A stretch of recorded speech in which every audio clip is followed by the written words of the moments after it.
What is up, my fellow Placewalkers? It's Hermogenes coming at you with a new video today. As you guys know, I started Magic the Gathering around 2004, and I got back into it just this year, but this time on the digital format, which is Magic the Gathering Arena. So today I decided to mix it up a bit. So today I will be showcasing my paper collection. So without any further ado, let's get into it. Starting with the playmat, this is my go-to playmat, and it is my only one. It is the Star City Game Dominaria Resort playmat. So I like this. When I first saw this, I immediately thought about buying it just because it reminded me of those maps you get from theme parks, from like Disneyland, Universal Studios, and this has been my playmat ever since I bought one. On to the next item in my paper Magic the Gathering arsenal would be play dice. So here are the dice that I bring to tournaments or to Friday Night Magic. So what I have are Chessex branded dice. So this one is the whole D set, the whole dice set, 7 dice set. And yeah, aside from using this for counters, I use this also for Dungeons and Dragons. Maybe if you guys are interested in Dungeons and Dragons content, let me know. And yeah, this one is a dice set that I got for Warhammer 40k. But then when I stopped playing that, I use it for counters since a lot of my decks tend to rely on counters and tokens. So yeah, aside from these two, I still also have other Chessex dice in this set, just in case I need to roll. So what I have here is my first ever pre-release. It is my Ixalan life counter, and I have a couple of D6s. This one's for EDH. I use this as a life counter for EDH, and another D20, and a bunch of D6s. So yeah, that is what's in my dice pouch, which I got for when I went to Tokyo. Oh, there's another one inside. What is this? Oh, it's a speckled die. It's also Chessex also. So yeah, I carry all of these in a bag, my dice bag, inside another bag for my my Magic the Gathering stuff. So yeah, that's it for my dice accessories. Let's move on to a bit of my cards and a bit of my paper. Magic the Gathering items. So as I mentioned a while ago, my main format on paper is EDH, or to some you guys might know it as Commander. So a lot of my collection is built around that. A lot of my decks, actually all my decks are Commander decks. So maybe to some it's excessive, but I have 1, 2, 3, 4, and my last one is 5. I have 5 Commander decks currently built. As I said, so to some it might be excessive. It's just like, you're just running a multiple card, but you just need one deck. It's actually because all 5 of my decks have different power levels. So I bring out a certain deck when I know that the other players I play against are not as competitive, or their decks are just built for multiplayer. So of course I'd adjust to that because it's not a competitive format. It's just really for fun and casual games. So without any further ado, let's get into all 5 of my EDH decks, starting with this one. So the white sleeved ones. This is the most recently built deck actually. It's Isamaru, the Hound of Konda. I made it because Doggo, you know.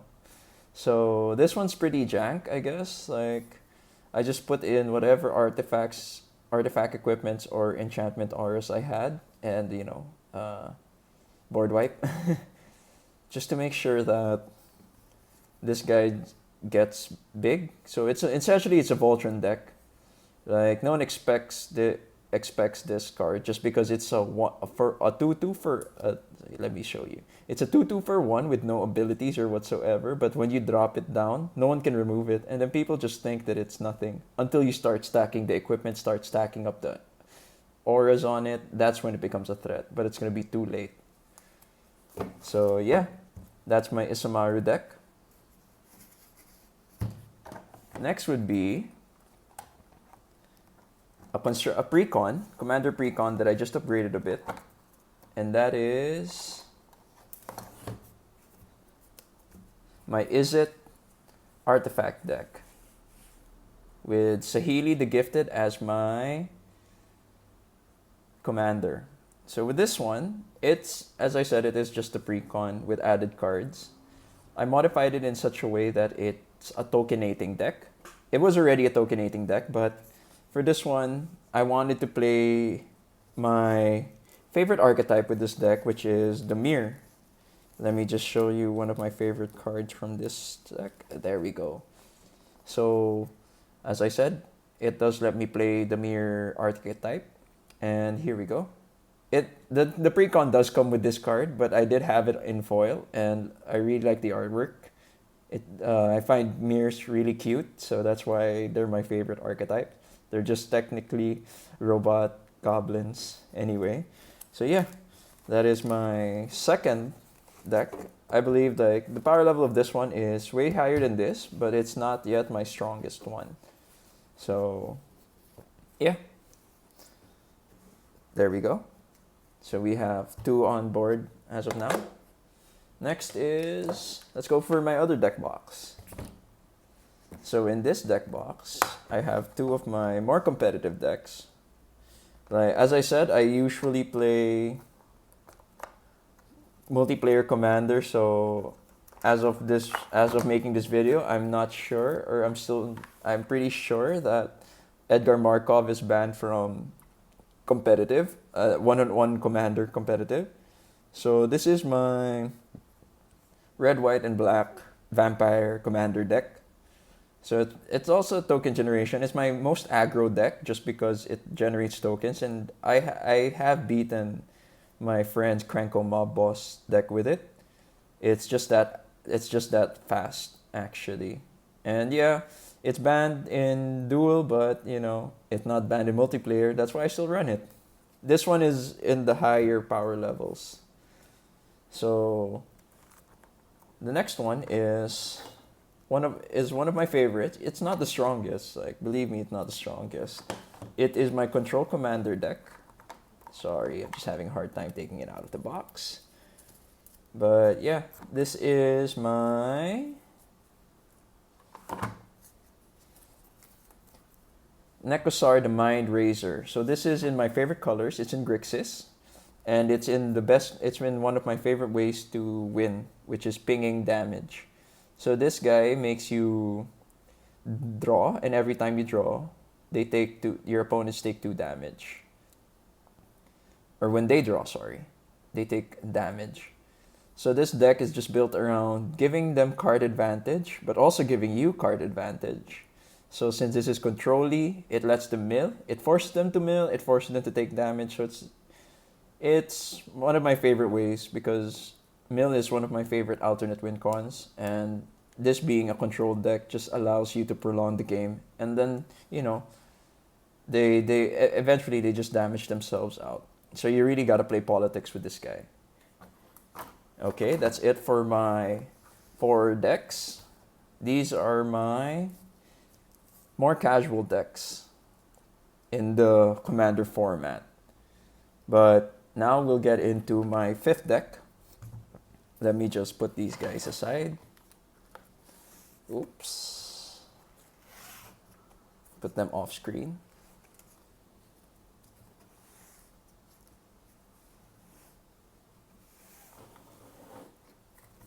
That's still in screen. There we go. Let's open it.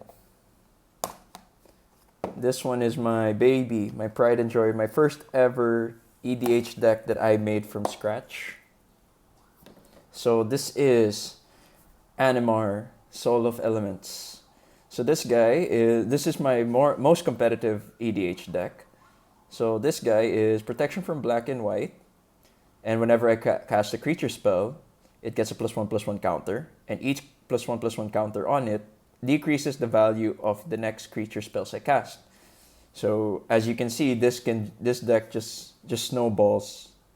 Protection from exile and damage and demon blade or whatnot.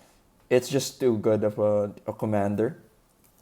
So the deck's build this deck has multiple win cons actually. It can go infinite on mana, damage, and whatever.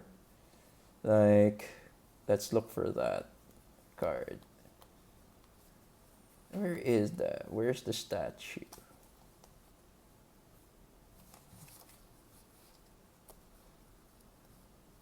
So it focuses on using bounce mechanics.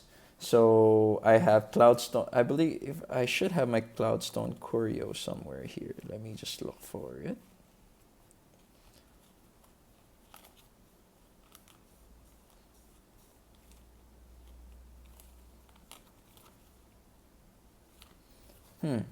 Oh well.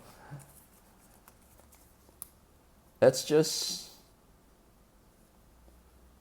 yeah. Let's and yeah. This is my alternate win or my alternate commander on in this deck, the Maelstrom Wanderer.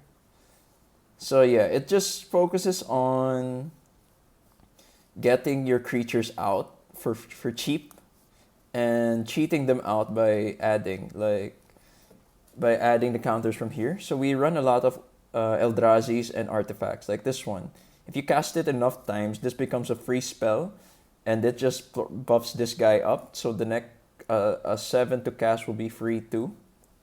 And then to emphasize on the bounce mechanic, you have Furfuro's God of the Forge. So just keep putting them in and then dealing damage to your opponent. So yeah, this one has a lot of combos built into it.